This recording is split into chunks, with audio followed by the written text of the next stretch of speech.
welcome to another episode of LudoBardo, a series dedicated to the critical analysis of games and their narratives. And today I'm here with Colin, developer of Incredipede, but also a bunch of other games. So first of all, Colin, thanks a lot for this opportunity. And if you could just talk a bit about Incredipede, but also the other games and what do you do by traveling and then developing a lot of other games. Yeah, so Incredipede is a game about Quazzle. Quazzle can change her shape into anything she likes. And we actually made the game while traveling, and so the game was made in over 12 countries. And when we travel a lot. We travel to places like the Philippines and Tokyo, and you see a lot of different you see a lot of wealth indiscrepancies. So some places have a lot more than others. So obviously, we're here in San Francisco. It's a very rich place. But if you're in the Philippines, people make, more like get by on $10 a day versus, an engineer here gets paid like $200 or something. So when we were in Scotland, kind of my thinking of that really came to a head. In Scotland, you can go and see like reconstructed villages from the 1700s, and so that was 300 years ago, which isn't that long ago. And these people were living in like thatch huts and they're burning peat to keep them warm. But the peat that they were burning to keep them warm also filled the house with smoke and gave them horrible lung problems. So when they slept, they had to sleep sitting up instead of laying down, because if they laid down, they would choke and die.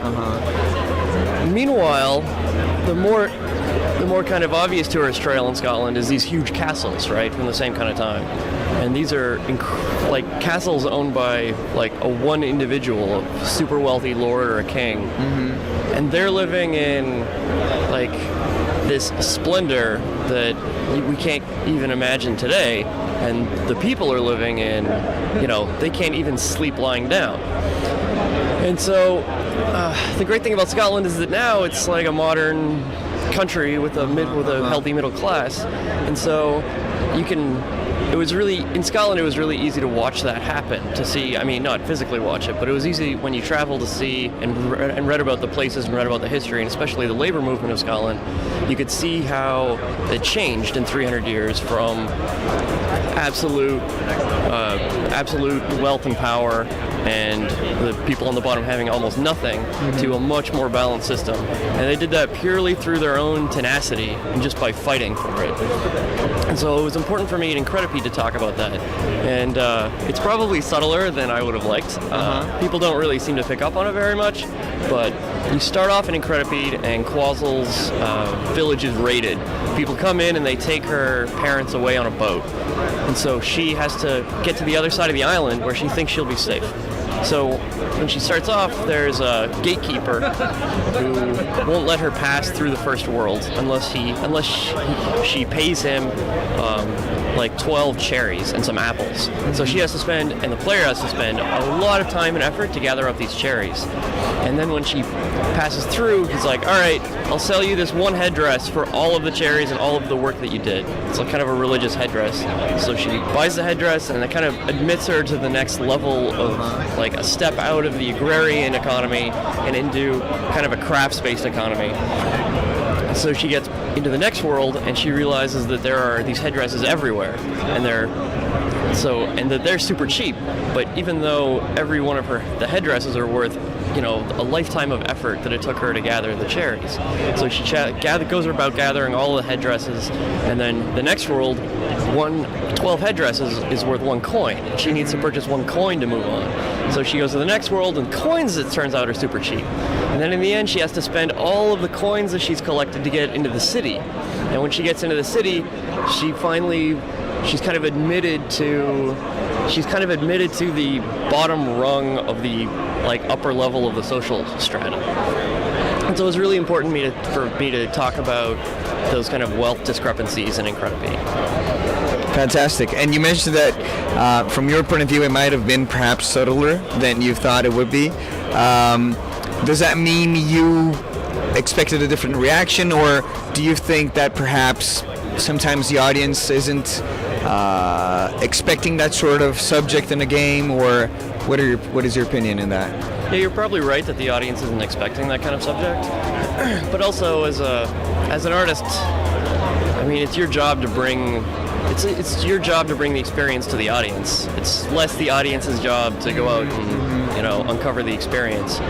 So I think the failing is definitely mine, and I might be able to rectify it in maybe some future mobile versions. I mean, you don't want to be, like, it's kind of a preachy story, and you don't want to, like, nail people over the head with it. But I think I could turn it up more for sure. But I think also sometimes being subtle is also a way of getting people to create their own interpretations, right? And perhaps create their own meanings for the experience that they just lived, right? And in that manner, what led you to actually wanting to tackle games or game design with that specific objective in mind? Regarding, obviously, wealth discrepancy, but not only that, what brought you to this sort of perhaps this sort of questioning in games? Well, one of the nice things about games is that, I mean, you are the physical embodiment of this character.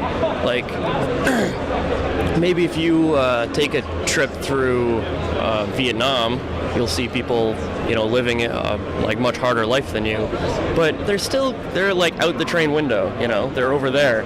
But in games, you actually like embody the character. You are the character. So you live in the shack for a few hours and then really feel what it's like. And that's a powerful thing that, you know, games can do and other mediums can't do as well. And do you think that the fact that you travel a lot affects in the way you perceive how you design your games? Oh yeah, definitely. I mean, simple things like you get, you know, ideas like I was in Costa Rica, and in Costa Rica, manta rays swim up and jump out of the water and then smack down onto it to try to dislodge parasites. So there's like a level that you do that in Incredipede. And also, just thinking about how people live their lives more. You get outside of, you get outside of the bubble and you see what the world is really like, and you'll inevitably want to talk about that. And well, lastly, where do you think the game medium is headed? I mean, the subjects that you're tackling in your games are fantastic, but it's quite different from the usual commercial approach we see in a lot of different games, right? Do you see that growing in the future, or do you think it's perhaps a niche thing, or is the game medium, it's just not getting into a deeper discussion whether it's art or culture, etc. But inevitably, these are experiences that are created by our own experiences, right? As individuals, as artists, it's a way we project ourselves into whatever we're creating. What do you see happening in the future in this regard? Well, I mean, it's definitely going to increase. I mean, there's no way it's not going to increase. People want to talk about it more. I mean, people want to talk about this stuff in every medium, and people are getting more and more into writing games. I mean, I don't think the AAA stuff, I don't really know if the AAA stuff is going to change in the future. It doesn't seem like there's a lot of reason for it to. I mean, their market is, I think they understand their market really well, and so they're providing what their market, like a really good game for their market, and I think that's totally cool. But things like, like Cart Life here, that won a bunch of IGF awards, is like one of my favorite games at the show. That thing's totally amazing. And I mean, Cart Life does what it does better than any game previously has done it. And if, a couple of years from now, we keep having games that talk about experiences like that, then it's going to be amazing. Definitely. And regarding narrative, the web series is about narrative. How do you see narrative intertwined with your games? For example, we can think of narrative as a script that just works as the foundation of the game design structure, but we can also see narrative as the experience that the player creates through his play, his or her play.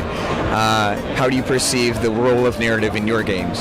Yeah, I like the idea of like Ludo narrative, the narrative that the player forms through playing. I think the power of Ludo narrative is a lot stronger than the power of like a preset told narrative through like cutscenes. But it is a challenge to make the Ludo narrative about something other than like, oh man, I just set off, like in Spelunky, I just set off an arrow trap, and then that hit the rock, and the rock bounced off a thing, and like, that was crazy. I mean, Spelunky is probably my favorite game ever made, but if you want it to be about like in Incredipede, hopefully the Ludo narrative includes some of those like social thoughts. Fantastic. Well, any closing thoughts? No, I mean, I think it's just onward and upward. Fantastic. Thank you so much. Yeah.